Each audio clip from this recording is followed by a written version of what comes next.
Some mountainous areas of Puerto Rico are going to be without electricity for as long as 8 months, the United States Army Corps of Engineers said this week.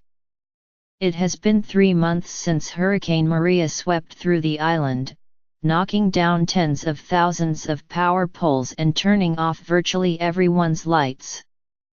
The amount of power being generated there is at about 65% of capacity, and it has been stuck around that level since late November. We went to the Army Corps and the Puerto Rico Electric Power Authority to find out why. Most of the island will have power by the end of February, said Gen. Diana M. Holland, commander of the South Atlantic Division of the Army Corps of Engineers.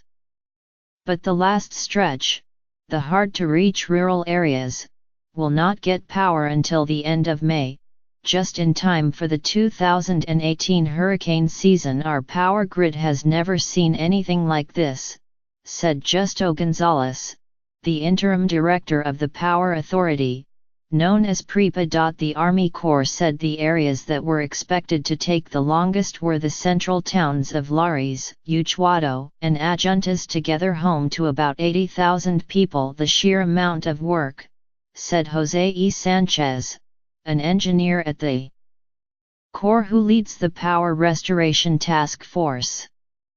The first time I saw it, I thought, this is going to take a long time. The damage to an already outdated and poorly maintained grid was comprehensive. Lines went down, poles snapped, towers fell and substations flooded. There are 30,000 miles of electrical line in Puerto Rico, and about 63% of it was affected. To underscore the scope of the work, almost 50,000 power poles need to be repaired or replaced. Add 500 towers to that. And the towers are so heavy that helicopters cannot carry them, so they have to be installed in stages. It can take up to 10 days just to finish one. And some of the supplies, such as the 30,000 power poles that were ordered on October 6, 16 days after the storm, are beginning to arrive only now.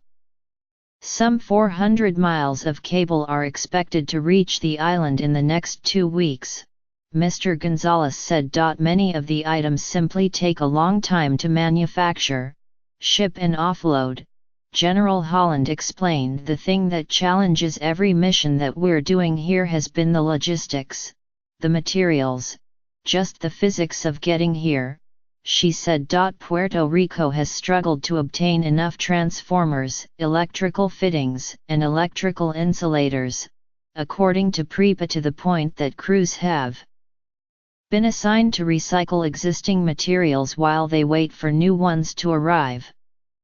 That means uninstalling equipment from one place, certifying that it works, and installing it somewhere else, without taking power away from the first location to light up the second. That process is inefficient, according to Mr. Gonzalez. We have crews, Mr. Gonzalez said. What we really need are materials. PREPA would not venture a guess. The apparatus that allows the agency to know which customers have power, known as the Outage Management System, has been giving readings that are so out of whack nobody trusts them to be true, Mr. Sanchez said. So the government instead has been reporting how much power is being generated. That number has fluctuated around 65% for weeks now. But because critical areas like hospitals and water treatment plants that consume lots of power were energized first, this does not mean 65% of households have power. The generation amount has stalled, Mr. Gonzalez said, because people are using less power as temperatures cool down and businesses and schools close for the holidays. On Friday, Mr. Gonzalez said that 73 of the island's 78 municipalities have some sort of power, even if it comes from generators installed by the Army Corps of Engineers to create temporary power microgrids. Mr. Sanchez put the number of cities with electricity at about 55. The lights are mostly back on in Ponce. Culebra is running entirely on a generator the Army Corps installed at the local plant. The 5 municipalities that remain completely dark are Chiles and Morovis, in mountainous central Puerto Rico, and Monabo, Naguabo, and Yabuco, in the southeast, where Hurricane Maria's eye made landfall. The Army Corps is planning to put generators there to light at least the town squares of those cities. Power restoration is a joint responsibility of PREPA and the Army Corps, Mr. Gonzalez said. PREPA establishes priorities for which parts of the grid to tackle first. The Army Corps is charged with buying the materials. Some 3,500 people from PREPA, the Army Corps and private contractors are working on restoration, with about 1,000 more expected to arrive in mid-January from mainland utilities that signed mutual aid agreements with Puerto Rico, Mr. Gonzalez said. The Federal Emergency Management Agency has allocated $1.8 billion to the Army Corps. PREPA has also spent about $75 million so far. About $40 million went to an Oklahoma company, Cobra, that PREPA hired to do repair work. More than $35 million went to Whitefish Energy Holdings, the Montana company PREPA hired as part of a widely criticized $300 million contract. FEMA has said it would not reimburse Puerto Rico for the Whitefish contract, but Mr. Gonzalez said they were hoping the agency would reconsider. Mr.